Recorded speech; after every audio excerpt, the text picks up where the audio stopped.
How's my posture?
Strong. When I woke up this morning, all of them big words was gone, but that's all right. I know I'll never be the same, but that's all right.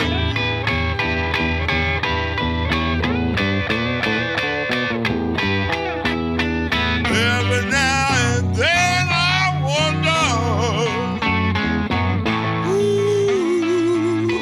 loving you tonight. Take it away, man.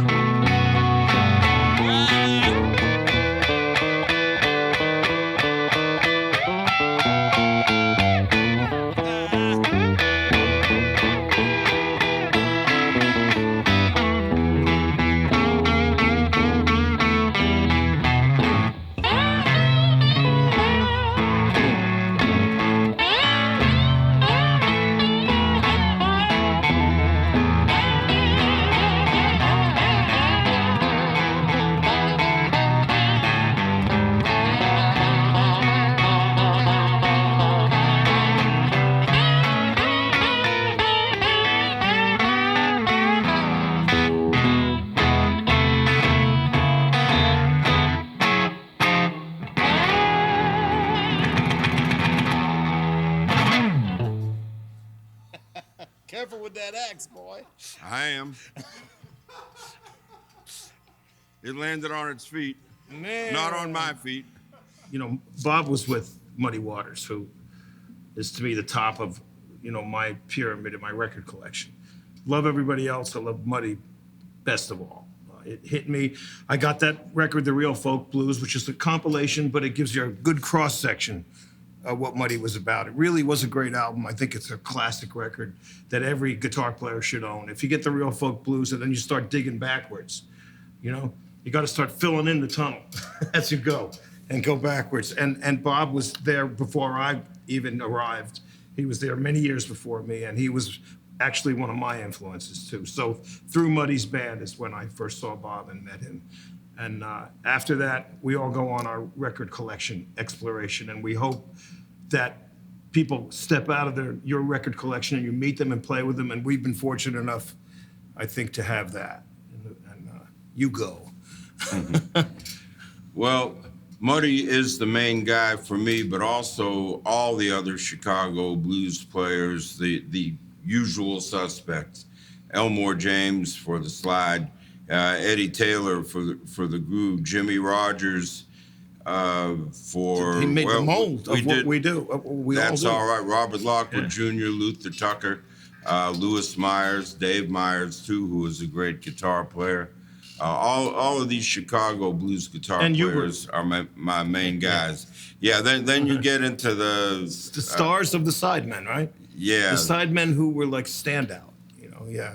Yeah, Hubert Sumlin was a personal friend for both of us. And teacher. A part of our show is trying to honor him, but I would have to say we don't get close to showing the audience what he was about. All we could do is maybe evoke him a little bit. Yeah, yeah. It's like sort of a really washed out watercolor compared to a heavy oil painting. You know, it's a good likeness, but that the thing we learned, I think, most him was heart to hand playing and skipping the thought process by getting to a point where you just feel and have a conversation. If nothing's coming at you of any word, nothing comes back from you. So that's what I experienced with Hubert. That if the band was great or good, and he was a support guy, he would react. He was a reactive player, and that's the thing, to be reactive rather than, you know, while Bob's playing, you know, a non-reactive player would start thinking about the riffs he's going to play when he plays instead of playing the music and having the conversation. You know, it's a difference between having a script or improv, even in theater or whatever. It becomes jazz, is what it is. There was those, Muddy and Jimmy Rogers actually had a term for it. It was not lead and rhythm guitar like the Beatles, where John played the rhythm guitar and George played the solos and the fills. They called it filling in the cracks. When one went one way, when one went high, the other went low. And that's what Jimmy and I were doing within the same songs and within the same verses. And sometimes we do land in the same spot, just out of our, you know, out of our. Well, I can say for me, and for Jimi Hendrix, I'll put him in there with me, and maybe a lot of people. When Muddy went,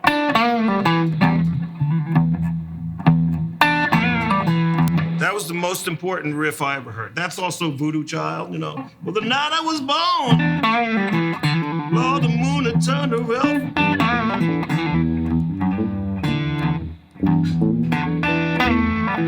That thing that Muddy did, we talked about it the other day, how he did just with his foot going in his one. You know what I wish I was a catfish. It's just such a great riff. I mean, it really is probably the biggest connection in you know, Jimi Hendrix and Muddy Waters that went on and right into Stevie Ray, you know.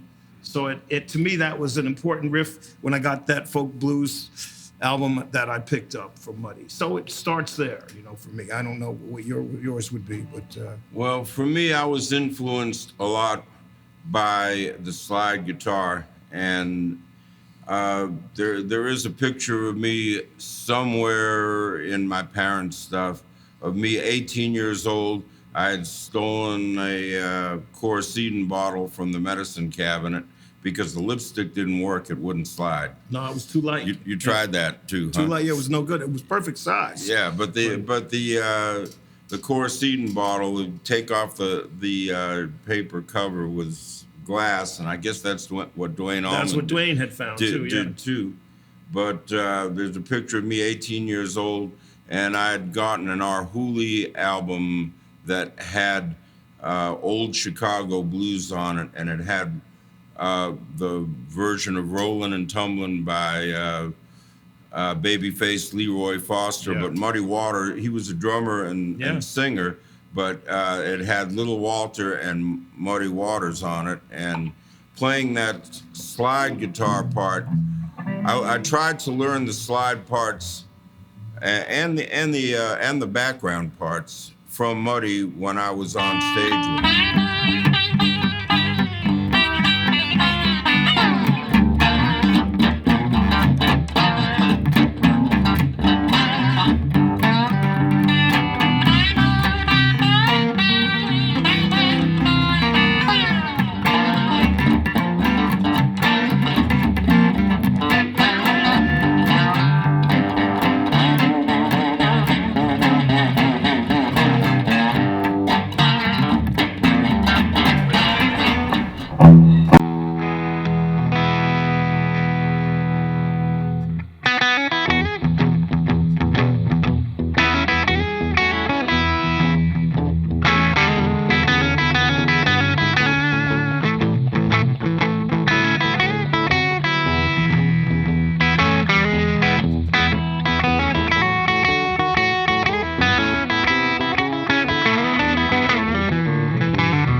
Should I throw the guitar again? No.